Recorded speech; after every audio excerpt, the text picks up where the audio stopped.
one with a radio station out of Detroit. Oh, here we go. Yep. So just make sure to mute it so you don't hear it twice. With a radio station. That's right, because we're 30 seconds behind. Yep. All right. So I'm gonna dip out. You guys have some fun. That's a good question to start off with. Enjoy. Okay. Thank you. Hey, it's Clint yet again, third week in a row. Have a conversation today with Carlos Nuñez, a political painter out of Philadelphia. Hi, Carlos. Hey, Clint, how are you? I'm doing really great. Had a chance to look at your resume and obviously some work. It looks like you've been doing this since what, 08? It looks like at least exhibiting. Hey, Yeah. Clint, did you mute your screen yet? It looks like you've been doing this what, 08? It looks like at least I can't get okay. Did you mute your screen yet? Okay. And may I be so bold as to, because we hide our age so well in on video. Could I, because what you said you came to the country when you were 6, I think, 8? Pretty young. I wasn't even 1. Oh, okay. Yeah. Okay. And so you have been here basically really your whole life as far as you're concerned. I wasn't even 1. Yeah, my whole life. Okay. So when did you start painting?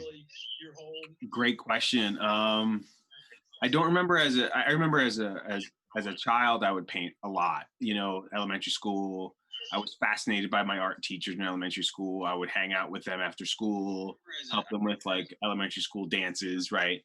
And I think in high school, that's when it all kicked into place. My art teacher at my high school was quite amazing, and kind of let me be who I wanted to be, experiment with what I wanted to experiment with. Then I went to college. I went to an art school, and I did paint, but I painted. I was instructed to paint, so I really didn't paint my style per se. And I think I had somewhat of a style, so I kind of put that away for a while just to learn some basics. And then after college, that's when I decided to really start to develop, a habit, if you will, going to the studio every day, drawing every day, painting every day, but trying to figure out what my main focus would be. Right. So art school where?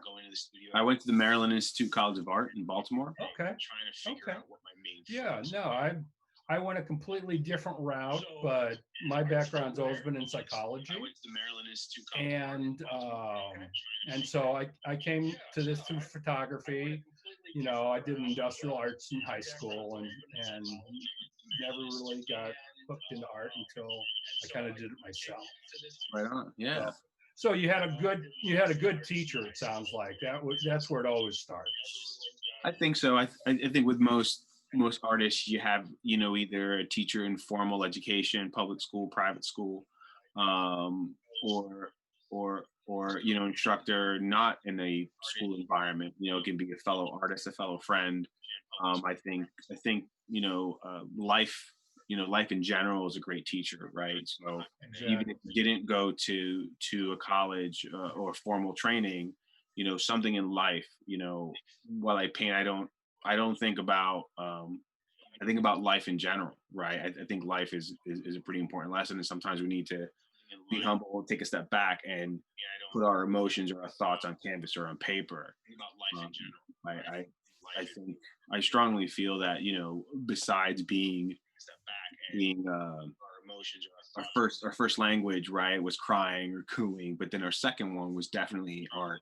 Every kid gets a crayon, one of those big fat crayons, right, and they draw on the wall, and I feel that it's a way that you're trying to communicate one way or another, and the next thing you are drawing these tadpole people, and that's mom and that's dad and that's your dog, right? And then sooner or later, either you you continue that form of communication, or it kind of mutes itself, or you mute it. And you know, my hope is that everyone kind of at one point or another unmutes that, and keeps doing art.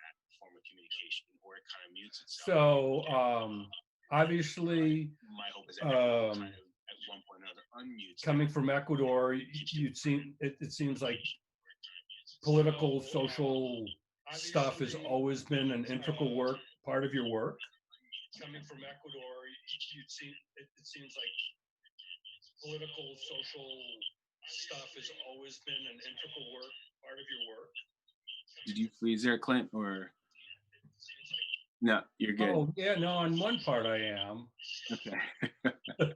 No, I think I think we're I think we're okay. I think there's just a pretty bad echo going, so we're just letting that flow.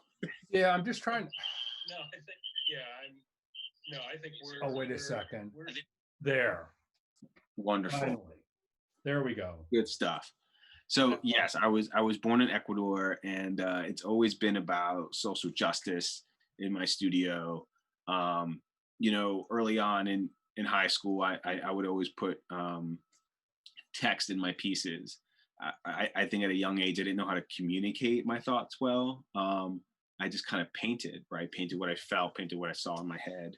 And then I never thought about what would happen if I kept writing, right? I would just write my thoughts or whatever came into play. And then as time kind of went on, I figured out a focus, which was a term that I think a lot of immigrants would use. My parents used it often, and you know, in Spanish it's called Calle de Oro, which is streets of gold. And my parents strongly believed that, you know, I would hear them on the phone as a kid. Oh, you have to come to the States. You know, the streets are made out of gold. And it's an interesting term, right? Because it's like, well, no, they're not. They're literally not made out of gold, right? This is not the Wizard of Oz, but you know, there's plenty of opportunity here, right? There's plenty of opportunity, and maybe that's what that means. But the thing is, there's a lot of risk to take that opportunity, and I paint about the risk that my parents took when I was, you know, a boy. I read stories, and I paint about the risk, because we can read them, we can see them in the news. But I think I like to put them on canvas, because, you know, to be fair, I think that story needs to be told. In a lot of, well, let's just use theater, for example. There, you know, every time a show happens on Broadway or whatever, the crew always gets, you know, they come out and people clap, right, for the crew and people behind the scenes. Right. But I always wonder, you know, how about behind the scenes at a restaurant? You know, what are those people that are unnamed and faceless and hiding? Right. Do they get an applause? You know, so my parents were those people. They were nameless. I remember working with them as a little boy. They were, you know, they were kind of ashamed as to what they were doing, but they had to do what they had to do. And I would spend hours with them. You know, I don't know, let's say, you know, in the 3rd, 4th grade, and they would be doing a job. It would be midnight, and I would be there falling asleep, you know, drawing back then, you know, drawing whatever I felt like, maybe those tadpole people. But it, you know, just hearing everyone talk, just around my parents, not to them, was, you know, it kind of struck a chord, and maybe that chord didn't really sound again until I became older. And that's when I decided to paint about social justice. Okay. Yeah. I mean, do you feel energized right now with what's going on all around us, or do you think that, or you're kind of hesitant to be too happy? Happy.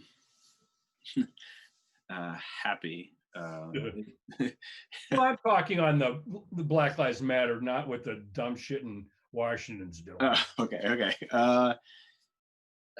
You know, I think my painting has taken a lot of turns, in the sense of, you know, there was a series that I started back, I don't know, let's just say 2008, maybe 2009. And I've continued that series for quite a while, Streets of Gold. And I just had a show 2019, and it was called Streets of Gold. And I had, really newer paintings and a lot of older paintings, some paintings that I've never shown before. Um, and the newer paintings have to do a lot with the history of eugenics and about how the president uses or did use the word when immigration was all over the news. What was about how they were unfit. And if you look back to that word unfit, it goes back to the time of eugenics, how there's a certain DNA or a certain race that is unfit. And the science of eugenics is basically how they're trying to find a certain superior race, which is a terrifying thought. But it was used in El Paso, Texas. And now the term unfit is starting up all over again. So now with COVID and Black Lives Matter, now I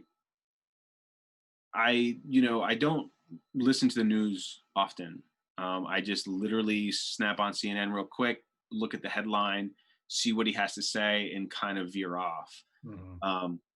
That said, my art has taken a turn to it's a bit more political now than it's ever been, and not because of any other reason, but I feel that these things need to be said. They need to be spoken about. So while I think I don't think I can ever exhaust the story of immigrants or immigration, right?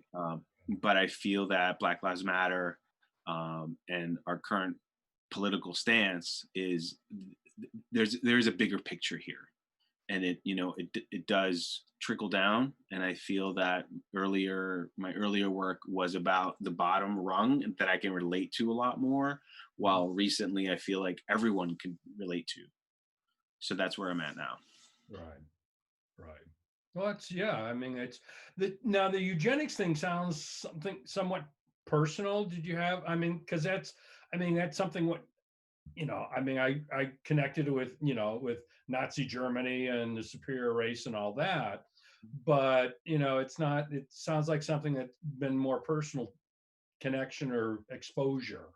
No, no exposure to that at all. I think it was more, I was in my studio one day and just kind of like, I was kind of not really uninspired, but just kind of unmotivated.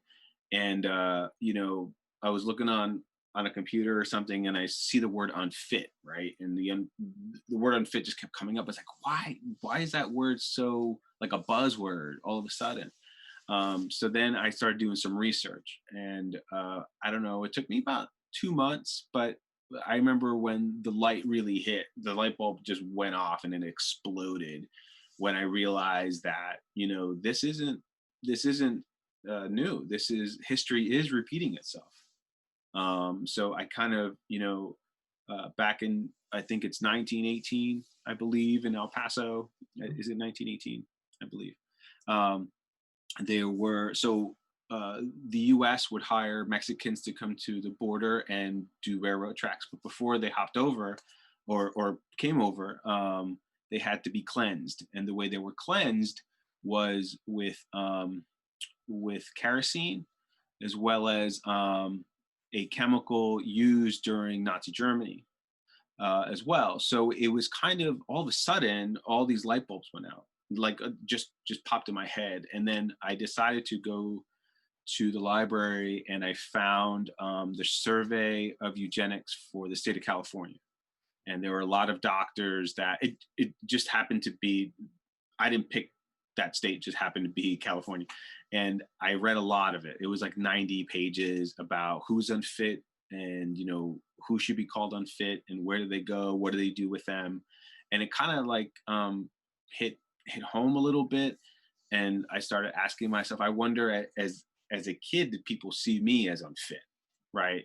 Not physically, mentally, and everything else that they were talking about. So I decided to paint about it. it is a snake oil science. It's not something that is real, clearly, but it's unbelievable to me that people kind of, wrote books about this, and doctors agreed to it, hospitals agreed to it, and here we are, and I feel like it's kind of happening again in a way, but just not as clear as it was back then, if that makes sense. More just buzzwords and inferences, and not just straight out endorsement. Yeah, I mean, if you look at the word eugenics, I think a lot of people may not know what it is, and they'll start asking questions. And I think it's like, oh, well, let me tell you about this story that happened in El Paso right here. The gas chambers in Germany were created based on the gas chambers that were made for Mexicans in 1918. So that, to me, is kind of like, wow, okay, so that to me is a big realization that it was a terrible realization, but one that I think we need to talk about more in our history books. And I think a lot of people are realizing, okay, some of our history books are true, right? And some of them are, okay, they're only half true, and they're not telling us everything. So I feel like if I see something that's kind of like, I wonder what this is all about, I kind of go to the root of it, and I would like to paint the root of that issue and how I feel about it. Well, again, it seems to connect. You said when you started painting, you started painting the people that were on the bottom rung, because that was a group that you felt familiar or comfortable with. This seems to be kind of tied all to that also. Yeah, I would agree with that. I'm the average American citizen, right? I do go out to eat like most people do. Well, not now, right? Because of what's going on. But when I did, it's like I pay attention to the people that are bringing me water. I pay attention to those people just because, my parents started there. And, I always relate to where I came from, either my parents or my school. I always go back to my roots because it's important to kind of take that energy and remember where I came from. Right. No, yeah. So anything on the horizon? Any future shows or anything? No future shows. A lot of galleries are going online, so they're kind of juggling through that. I did have an opportunity earlier, I think about a month ago, to have a show out in New York at a really great gallery, but I decided to not pursue that just because of what's happening. So I'm not a full-time artist, but I try to treat it like I'm in my studio every night. I post every night, on any of the media accounts that I have, and I think it's important. A great college professor, a great painter, said, if you're not inspired, you go to your studio anyway and just sweep the floor. It's in your nature that you're going to draw, or you're going to paint or sculpt or do something.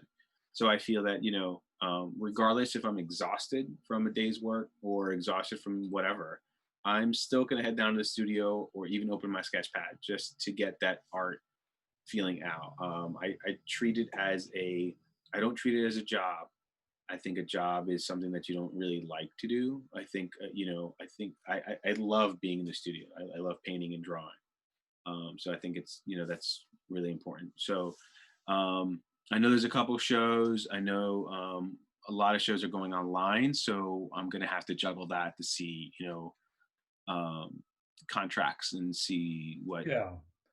At least you don't have, at least you don't have a lot of having to ship a lot of work around. Right. There is a great bonus of that, because shipping is quite expensive. Yeah.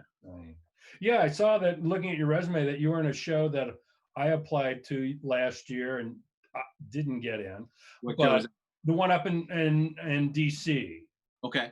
The political art show there. Yeah. It was a great show. Some really great art there. Charles is a great curator, and great little gallery. if you have a chance to go there, it's across the street from the Portrait Gallery. While it's a smallish space, it is a quite powerful statement that comes out of those, that gallery every time they have a show. Sure. Yeah, I had two paintings in that show. Those paintings were sold a few months ago, so that was really nice to have that, just so I can get more material. Absolutely. Yeah. So you're still driving in social consciousness. Is the current how's the current situation really affecting you now more, say, than 3 years ago, or when he first came in? I you I when news hits, it kind of like hits me emotionally later. And I have to think about and almost digest a lot of the things. I know there's some artists out there that like watch the news like all day, or like half hour. It's almost I have a family member that watches the news like constantly. It's always on. I remember as a kid, the Weather Channel was always on in my house for some reason. Maybe it's just the music. I don't know what it was, but I don't really pay attention to politics in the sense of what's happening in this rally. But I do know, I will go ahead and paint about an event. And I think that's what's changing in my studio. Before it was like, okay, painting about my life experience.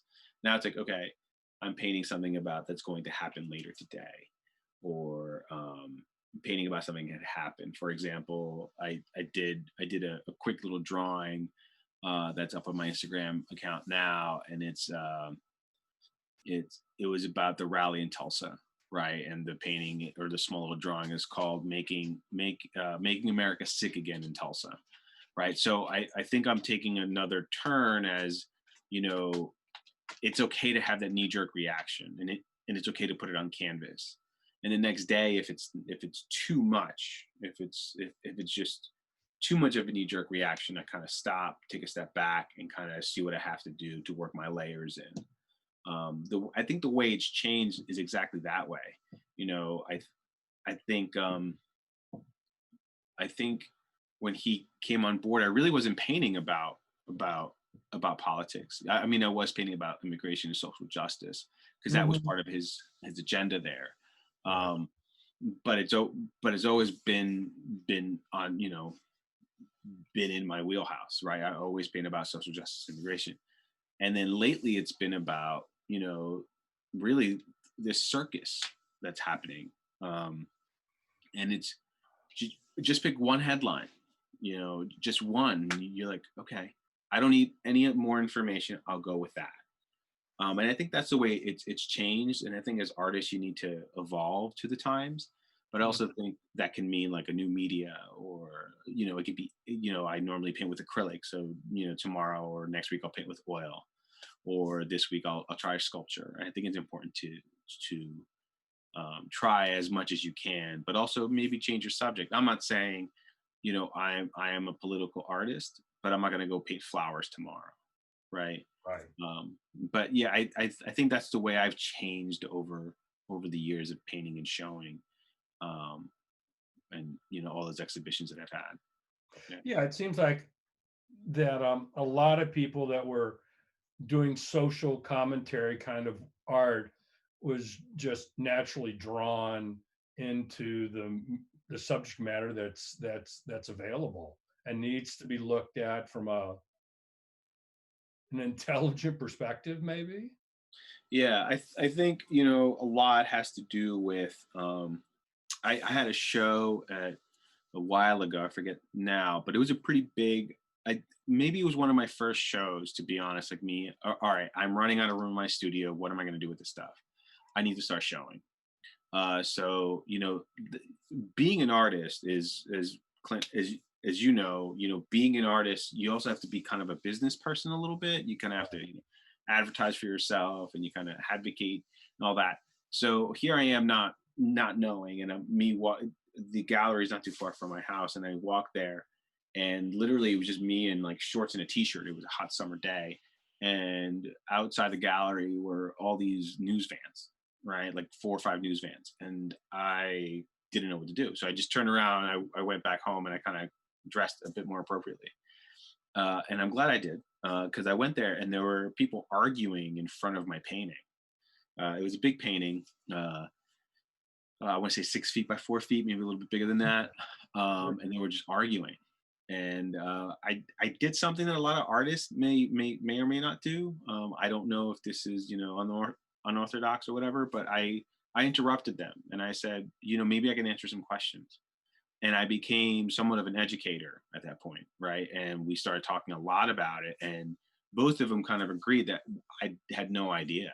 I had no idea that that is the case. And back then, I think this is before like iPhones or maybe right when that happened.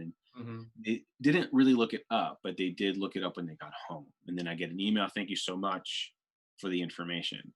And I think my art started that way. Like I want to inform. I think political artists, that's what they want to do. I think they want to inform their truth, but also the truth, right? That people see. Yeah, or at least give them the opportunity. I guess I've looked back at it kind of like in printing tones of get their thinking just a little off registers, just enough of a nudge so the gears start turning.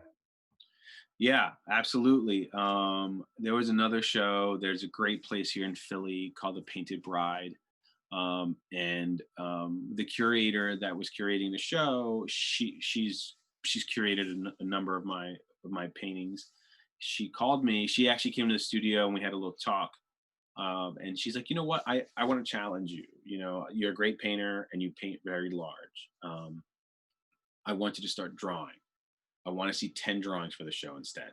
And they kind of like, whoa, 10 drawings. Like wait, how big? And we agreed to 8x10. And I'm like, 8x10, like feet, right?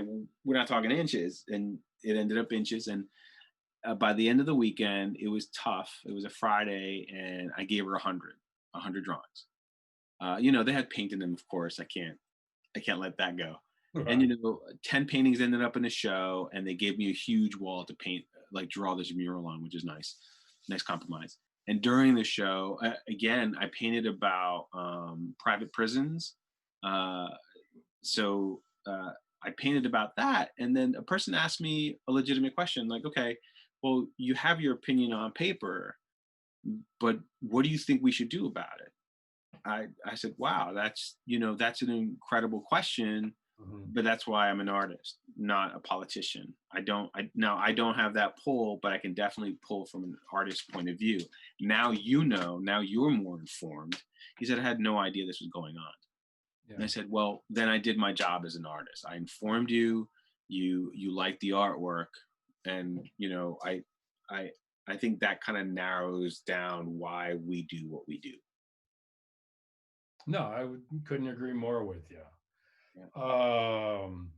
So it sounds like you have kind of a routine that you go to the studio and you do something every day. Every day. And that's started in art school? No.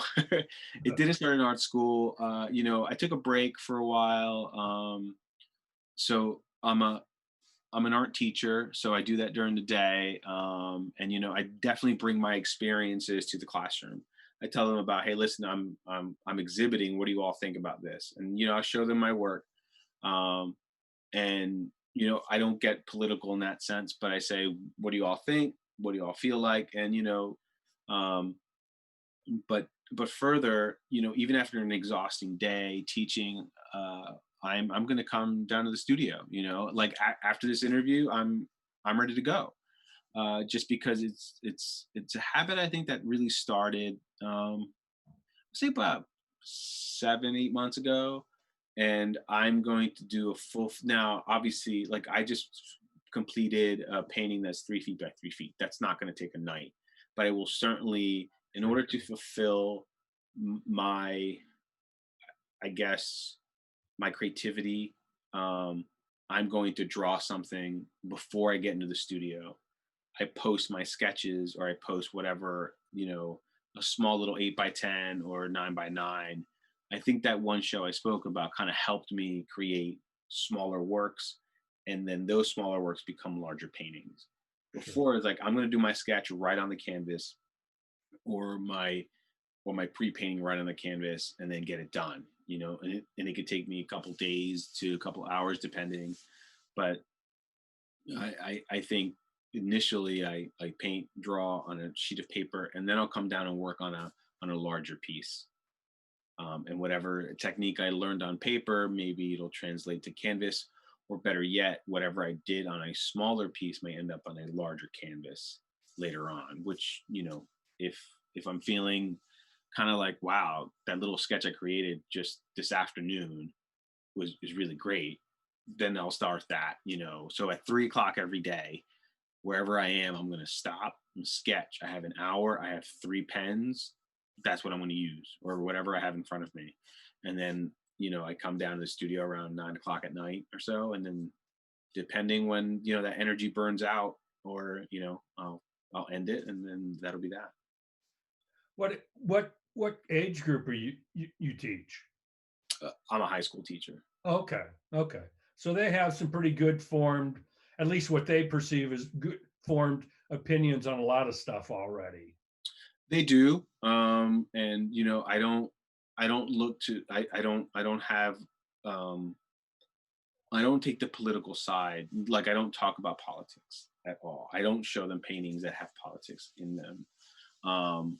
I show them, because there are some paintings that I do that are not political, right? They're still my style. Mm-hmm. But those are the ones that I show. But they certainly have a understanding of color and line, and how does this work and how does that work. So, that's what I bring to the classroom. I see them as they are young artists, right? And but that doesn't mean they can't show. That doesn't mean they can't exhibit if they want to. So if a student came up to me and said, hey, I really want to be a showing artist, how do I do that? All right, let's get started. Maybe a little bit different because they're, under 18 and they have to get signatures and all that. But I feel that it's important for young artists to have that exposure, because it is very possible, if that's what you want, right? Mm-hmm. I think in high school, that same teacher kind of like really put into my head. I remember I was very prolific in high school. By the end of my senior year, there were large paintings in the hallway, well over 300, 400 canvases and pieces of masonite, anything I could get my hands on. And this was back in the 80s. And he said, listen, you know what they do here in my high school right near New York City? And he's like, you know what they do? You need to take these paintings, head down to the village, and just sell them on a corner. I'm like, I can't. What? No, I can't do that. So a few years later, I went to a gallery, or it was I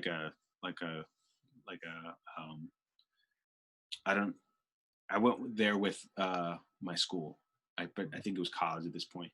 And I brought my slides in my back pocket, and I went to a gallery. I had no idea what gallery it was. Now I do. And it's a pretty big gallery. They show Picasso's, mm-hmm. Basquiat's and Dali's, and great work. Some Warhols. But at that moment, I had no idea. I just walked in there. There was no one at the front desk. And I just walked into an office, and I put my slides on the table, and I said, I want to show here. Now, hindsight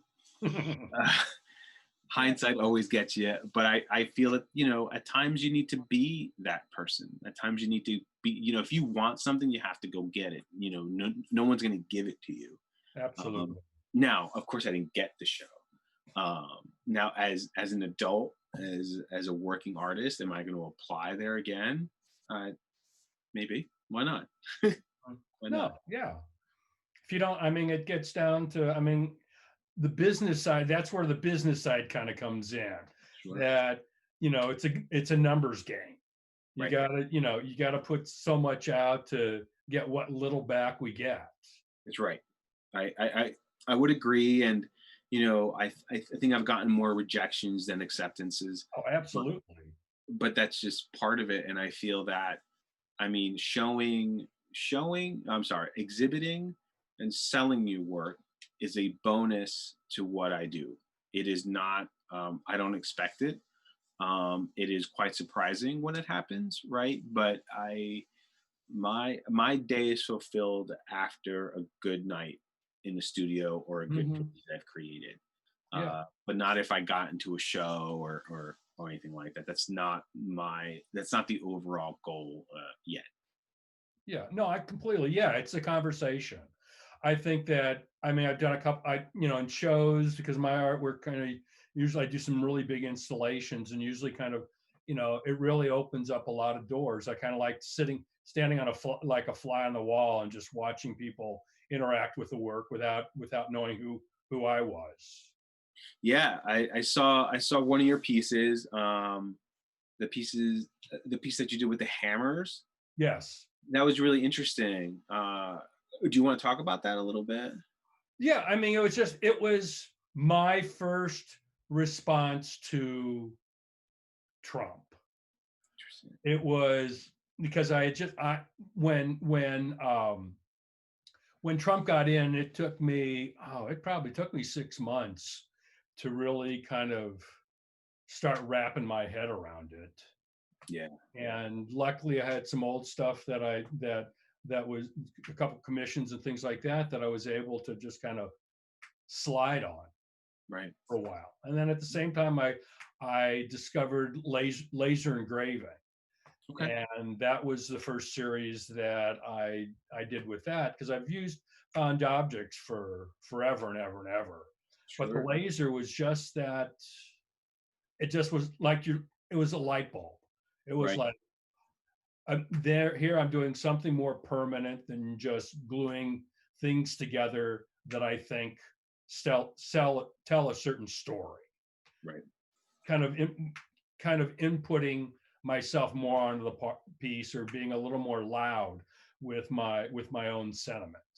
Right on. Yeah. Yeah. It's a great piece. Great Thank piece. you. Yeah. Um, what else? Come on. Anything. Ask away. Brothers and sisters? One brother, artist as well. Okay. He kind of paved the path. He was a great painter in high school. My high school was definite like art. Not an art magnet school, but it definitely focused on the arts. They had a print shop, that auto body, a TV studio, and a great arts program. But they were geared more towards painting and drawing. They didn't have like ceramics, and they didn't have wheels and kilns and all that. But and he really did. He really loved Van Gogh, and he would come home with like cool furniture and just like draw on it, and was really fascinated that he can do that. And because he's 3 years older than I am, so when I was a freshman, he was graduating. A lot of the teachers knew that that my brother was an artist. Everyone, of course, in high school, like you wonder, okay, I have one great student that's an artist. I wonder if he has, he or she has a sibling. Oh, he does. Is he an artist? Oh, he is. So they kind of took me underneath their wing because of my brother's art. And um, then he moved on to music. So he's an incredible musician. He's pretty creative in that part. He's had some training, right? But he never went to school for music. He went to school for something else. And he's kind of self-taught. And I think self-taught artists, have this different creative energy that just it really is fascinating. And I remember going to art school, and he would come up, and after I graduated, I remember my dad specifically asking me, so what are you doing? I'm like, I'm painting. Why? You're done with school. And it was an interesting question. And I said, well, I'm painting because this is who I am, just how, he plays music because that's who he is. Mm-hmm. And, so yeah, great brother, great artist, in the music sense. I wonder if I'll ever pick up a paintbrush or a pencil, maybe. A lot of art in my family. My mom, she cuts hair, but there's definitely an art form to that. I think everyone that's stuck at home with COVID and not being able to go to salons understand that now. her dad, my grandfather used to paint these awesome murals in Chinese restaurants, these beautiful dragons. So I think there's a huge, artistic kind of line that, from that. So I think I definitely take it from them. Yeah. Well, you're real fortunate. I mean, neither of my parents had. My mom was very crafty. Okay. She liked needle pointing, but other people would draw designs, and then she would their patterns. So she had a skill, but not. It was like when I was in photography. You'd have somebody who'd make a beautiful print, but it meant nothing. It was technically perfect, but it had no soul to it. Okay. Yeah. Okay. Yeah. No, I mean, craft art is still an art form. It's something I won't be able to do, but I will definitely try. Yeah. Okay. So you said you do sculpture once in a while. What do you use in that?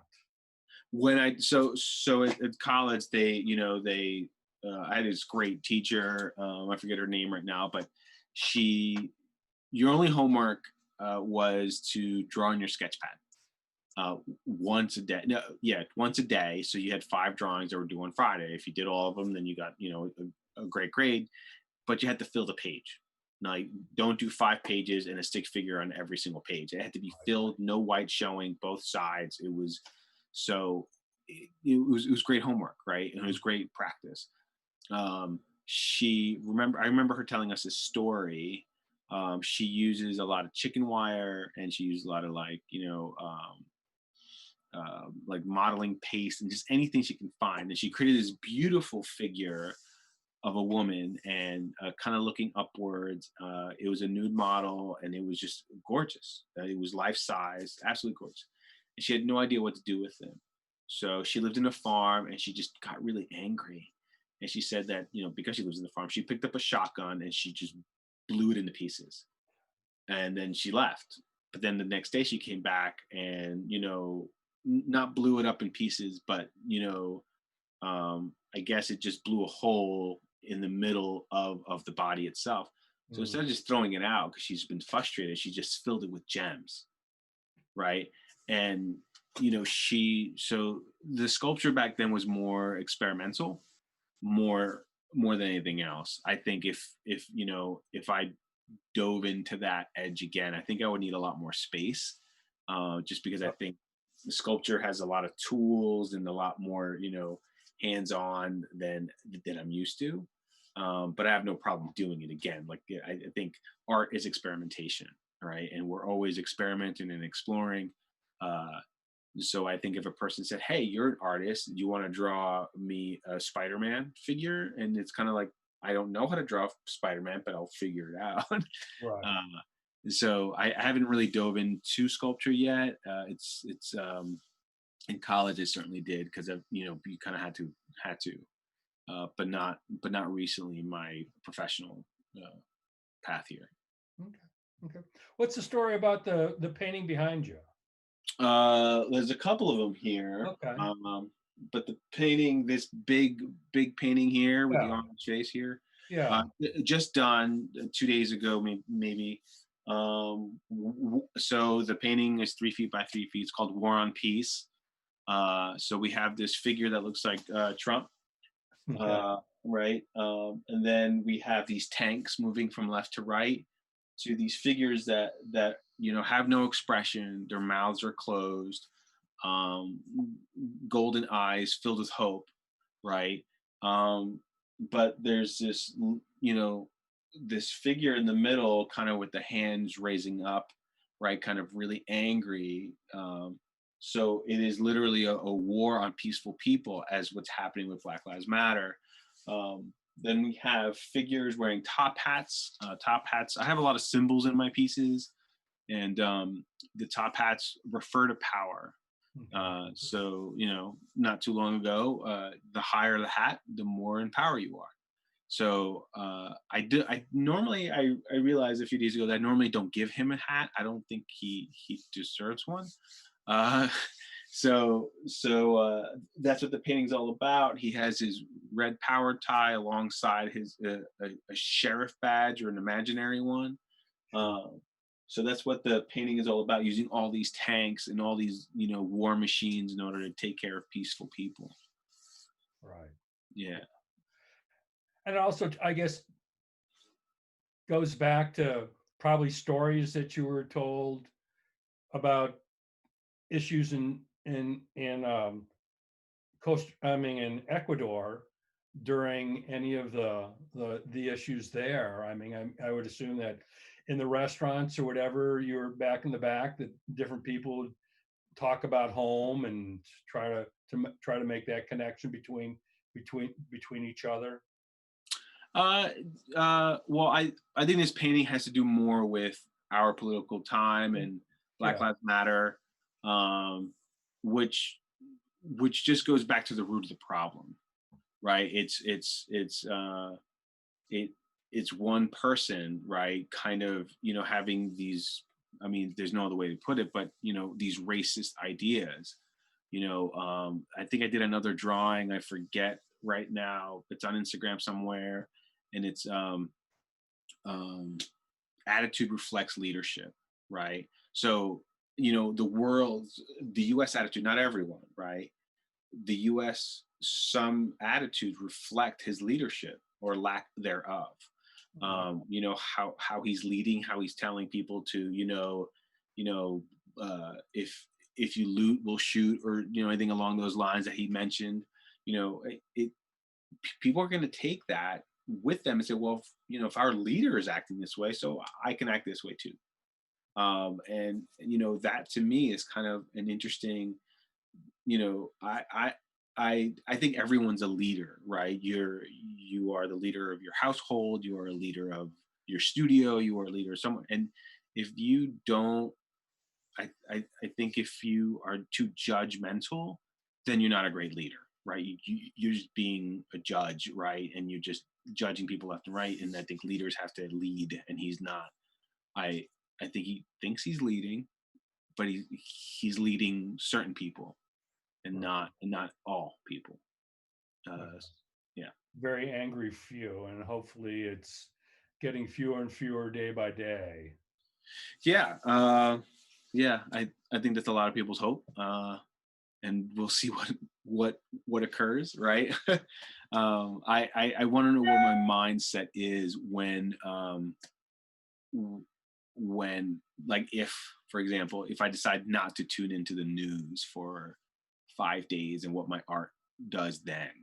That's kind of a way that that artists kind of need to tune out sometime and just do art for themselves. And I have some pieces like that. As I mentioned, they're not very political or edgy in that sense. It's just kind of great color, great line.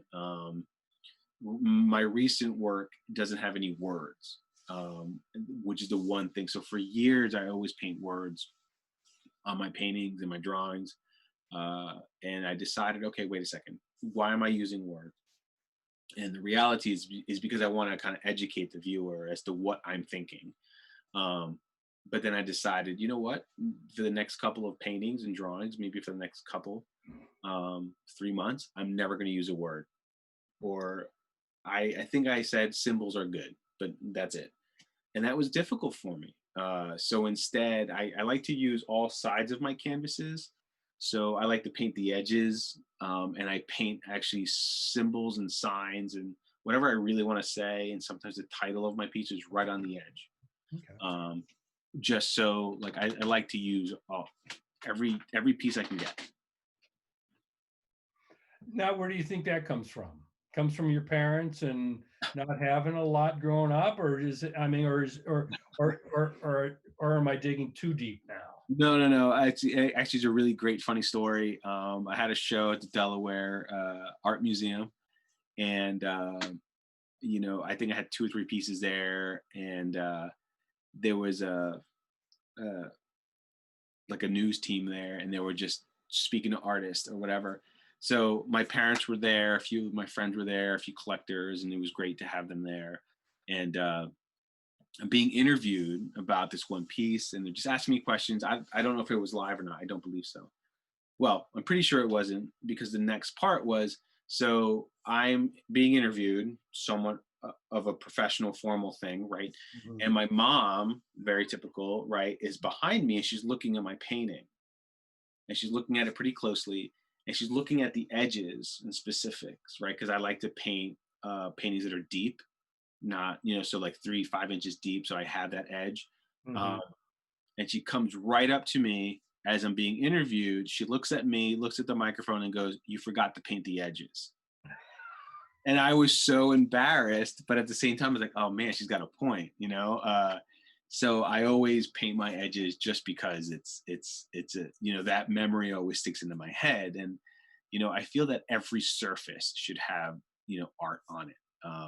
So I'll either use it as a palette, or I'll use it to like test out a marker, or I'll write the words that I want to right on the edge. Yeah, Did you go back and paint the edges? I did. I did that specific painting. I did. The other painting, the edges were not painted on purpose, and I left it. But every painting, if I forget to paint an edge, my wife says, "You forgot to paint the edge," and we start laughing all over again. So what does she think about your art? I can't really thank her enough for her support and allowing me to head down here at a certain time and kind of take my time and do what I do. Um, her and I've been together for quite a while, so she kind of knows that I've had this like art, tick with going on, and and sometimes it turns off, but lately it hasn't. I would say I've been doing this almost consistently for quite a while. So it's almost like, oh, it's 9 o'clock, or do you plan on painting? It almost becomes part of the family schedule. She loves the art that I do. My house is pretty much covered in canvases. Um, when we moved to Philly, I think that's when she realized, oh, so you want to do some art again, huh? She went to work. I wasn't employed at the time, and I would spend 2, 3 hours looking for a job, and then 5 hours until she got home painting. Mhm. And everything, like, I didn't have canvas. I had very little paint. I painted on everything. There was a bed sheet, done.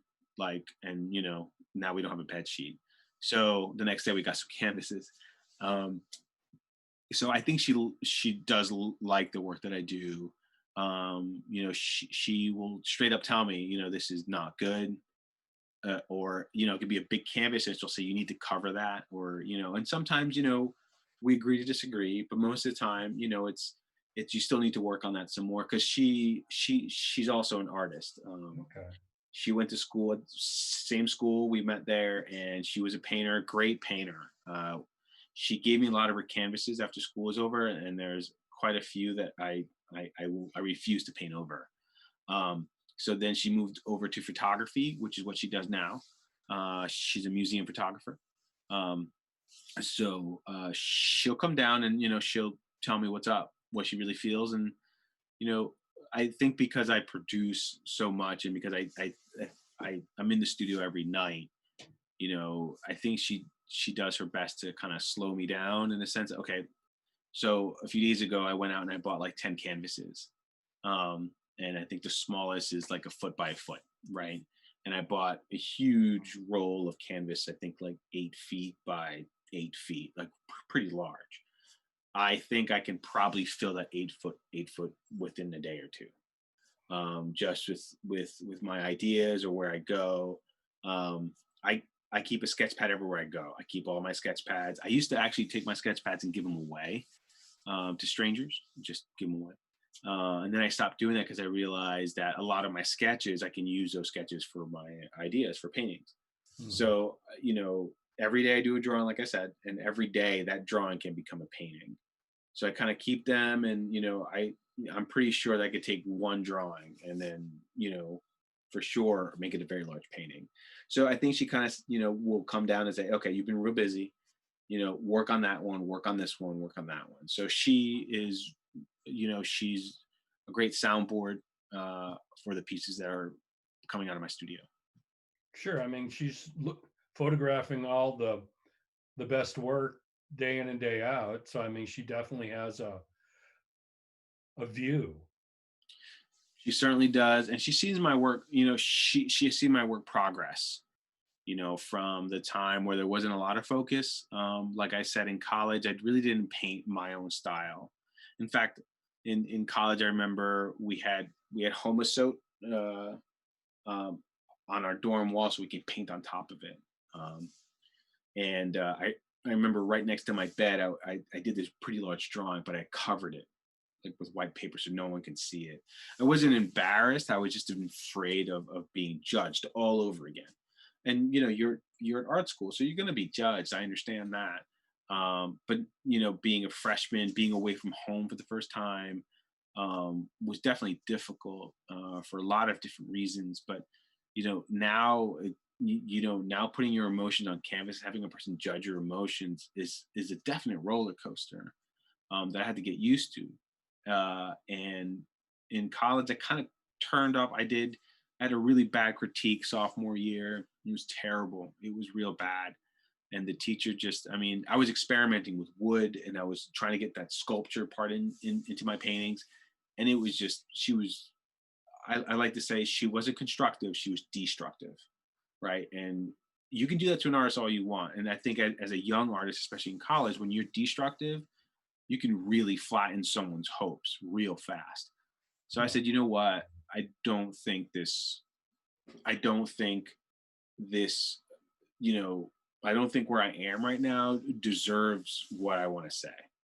So I did my last hurrah. I did 100 little paintings. I still have like a couple of them. Did 100 little paintings, and then I had a show, and that was the end of it. She said, "Good work," got an A, walked out, never looked back until after college. I'm like, okay, now I'm ready to be myself without any judgment. And if there is judgment, now I have this thicker skin that I developed over school that can, that I can take on. Absolutely. And she showed you what you didn't want to be as a teacher. Yeah, no, absolutely. So, as I mentioned earlier, life can be a teacher, and that lesson alone was just like, wow, that's pretty incredible. And I think again, as I mentioned, I think even if you're an artist or not, right? I think everyone is an artist in the right form, either a painter, a drawer, a sculptor, a craft artist, a writer, a musician. We can go down the line, right? Right. Someone encouraged you to take that form of communication. As I mentioned earlier, the very first or the second form of communication was art. Someone took one of the art forms and encouraged you to keep going. And so I know that not everyone's going to be a painter. I know that everyone's going to be a drawer. But I think every art form still has the root definition of where it starts. Mm-hmm. Someone inspires you, someone supports you, someone encourages you, and then you create your art form. Well, our time has just blown by. I mean, we're heading right up onto an hour now. Wow. So very, very nice, great conversation. What do you want to pitch? Tell what's the Instagram account? What's the website you want people to look at? Yeah. So my Instagram is Carlos Nuñez Art. You can look me up there. I post daily. My website, I post every once in a while. It's carlosnuñezart.com. Those things are, it's how to track me down, how to see what I'm creating next. Like for example, this show, right? Any shows that are coming up.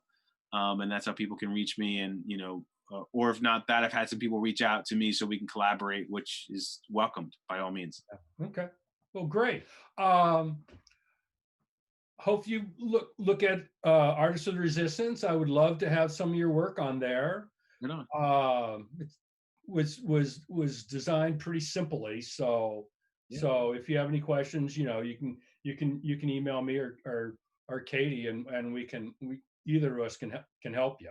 Cool. Sounds great. Julian, is this about? Are we wrapping it up now?